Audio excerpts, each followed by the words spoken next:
நல்லா மணக்க மணக்க காரசாரமாக தேங்காய் பாறை மீன் குழம்பு வச்சு சாப்பிட்லாமா? அதுக்கு ஒரு மண் சட்டி எடுத்துக்கோங்க. அதில் 4 கரண்டி அளவுக்கு நல்லெண்ணெய் ஊற்றிக்கோங்க. நல்லெண்ணெய் வச்சு செஞ்சிங்கன்னா சூப்பராக இருக்கும்.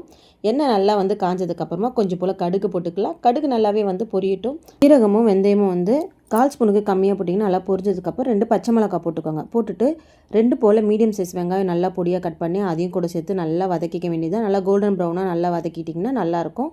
கொஞ்சம் போல் கருவேப்பிலை போட்டுக்க வேண்டியது, அதையும் கூட சேர்த்து நல்லா வதக்கிக்கலாம்.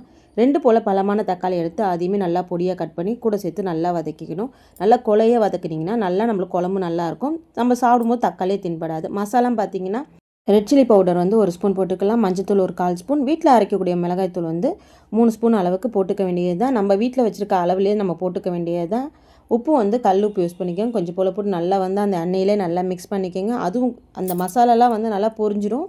புளி அளவு பார்த்திங்கன்னா நல்லா பெரிய எலுமிச்சைப்பழ அளவுக்கு புளி எடுத்து நல்லா கரைச்சி வச்சுருக்கேன்.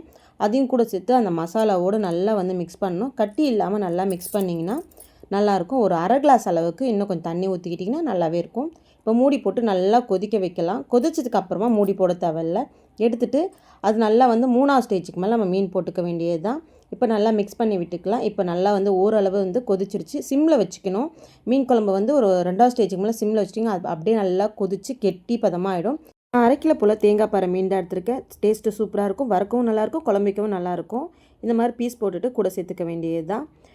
மீன் எப்பயுமே நல்லா குழம்பு கொதிச்சுட்டு நல்லா கொதிச்சு திக்கானவனை தான் மீன் போடணும். ஏன்னா நீங்கள் கறிலாம் வதக்குனிங்கன்னா அதோட நீர்த்தன்மை எடுத்துடும். மீன் அப்படி கிடையாது. நம்ம குழம்பு ரொம்ப தண்ணியாக இருந்தால் மீன் போடும்போது இன்னமும் தண்ணியாகிடும் குழம்பு.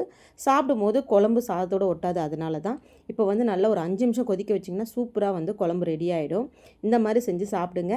கொஞ்சம் போல் கொத்தமல்லி தொலையெல்லாம் போட்டு சாப்பிட்டு பாருங்கள். சூப்பராக இருக்கும். நல்லா காரசாரமாக செம்மையாக இருக்கும் சாப்பிட்றதுக்கே.